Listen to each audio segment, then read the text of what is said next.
Hello guys, my name is Engineer Haliday. Today I'll be discussing resistive circuit under AC, which is lesson 2. Go and watch our lesson 1. Now, in this lesson 2, talk about resistive circuit. This is a resistance. So it's a circuit that has a resistance connected to an AC circuit or AC source. So this is a good example of it. This is a resistance or a resistor connected to an AC. There's a difference between a resistance and a resistor. A resistor is a component that resists the flow of current in a circuit, while a resistor is the ability of a resistor to resist the flow of current in a circuit. If I put a value on this particular resistor, it becomes a what? The resistance of a resistor. So I've explained that. Let's go on. Now, in this circuit, this AC resistive circuit, there are important facts that you need to get as a student before engaging yourself in an examination hall. Now, number one is that the current and voltage of this particular circuit are in phase. The current I and the voltage are in phase. So that means the current that is supplied by the AC, and this, don't forget, because this kind of circuit, we can also call it a purely resistive circuit. Purely resistive circuit. So when the current in this circuit, now current and voltage are in phase. And how do we know they are in phase? Look at this circuit diagram. This is how to know. You see, when you draw the AC circuit, AC waveform, this is what you are going to have as the circuit diagram. Meaning that the current and voltage all started from the same source at the same instant, so they are in phase. Now, number 2 point you need to note is that now we gave in lesson 1 that I, which is the RRMS or the instantaneous current, let me use instantaneous current, is equal to I naught sine what? WT. That is, this I equal to I naught sine WT. And if you check the waveform, it's a sine curve. What about the voltage? The voltage also has V naught sine omega t, because it is forming what? If you check the curve, also it's a sine curve. So the two of them, and both of them start from the same, from the point of the origin or the fixed point. Now, if you check this, the equation, this sinusoidal waveform equation that we have drawn or we have written on the board, you will discover that this one is sine, this one is sine.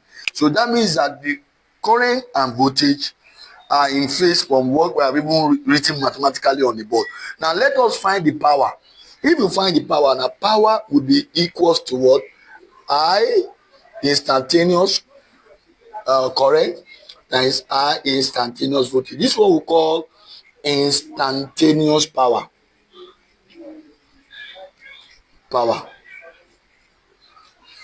And since this one, the instantaneous current is already given as I naught sine WT, and instantaneous voltage is also has been given as V naught sine WT, we can place them in that power formula. Then we are going to have it as P is equal to what? I naught sine omega t, then V naught sine omega t. If you multiply it now, you have I naught V naught, then sine square WT. Now, there is something you must know. Now, in resistive circuit, the power has twice the frequency of the voltage and current. That's what we are saying now, is that if you plot the graph of the power, that means I naught V naught. Now you have a graph like this.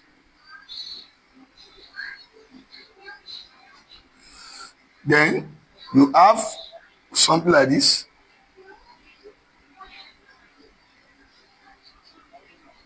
Now let me just section it.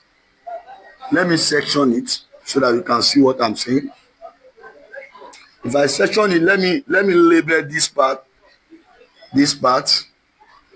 Let me label it. This part.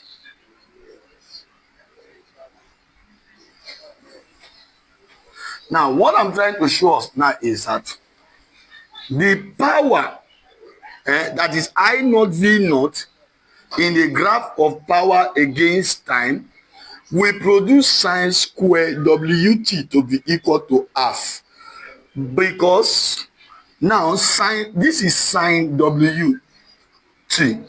Sine Wt, now if you check this graph from here, if you cut it from here like this up, you see that from here now, this is quarter, this graph here is quarter, this is also what? Quarter. Yeah. Quarter plus quarter will give us half. Half plus half will give us 1. Then that is for this one is for sine square Wt. While for sine Wt graph, which passes through the sine square Wt, is half of what do you call it? Sine square W. So what we are now saying now is that this sine square Wt can be likened to be equal to what? I naught V naught. You can replace it. It has a value of what? Half. It has a value of half, which is now equal to what? I naught V naught over 2. This is what we call the what? Instantaneous power, or we call it better, we call it average power. Average power. So that is average power. Recall that in the lesson 1, VRMS equal to V naught over root 2, and IRMS is equal to I naught over root 2. What is I naught? Maximum voltage over root 2, the maximum current over root 2. This is root mean square current, and this one is root mean square voltage. Similarly, mathematically, we can say that what? This one can be written as average power now, can be written as I naught over root 2 times V naught over root 2. Because root 2 times root 2 will give us 2. Therefore, we can now circle this one and replace it with what? With IRMS value current times what? VRMS. So if you don't have, if you don't see this one, the maximum current and maximum voltage in the question, you can also take this one as average power. Now, the power loss in a resisting circuit, power loss. Don't forget, power losses in our power expended, the total power expended in an AC circuit is caused by a resistor. Please take note of that. That question is common in professional exam and even in university exam. Even in JAM, the power loss, if you have a resistor, inductor, and capacitor in an AC circuit, they say which of these following components causes power loss in an AC circuit? The major component that causes power loss, that dissipate power in that circuit, is what we call a resistor. Now, and that power can be gotten by what? By average power of the circuit multiplied by power factor.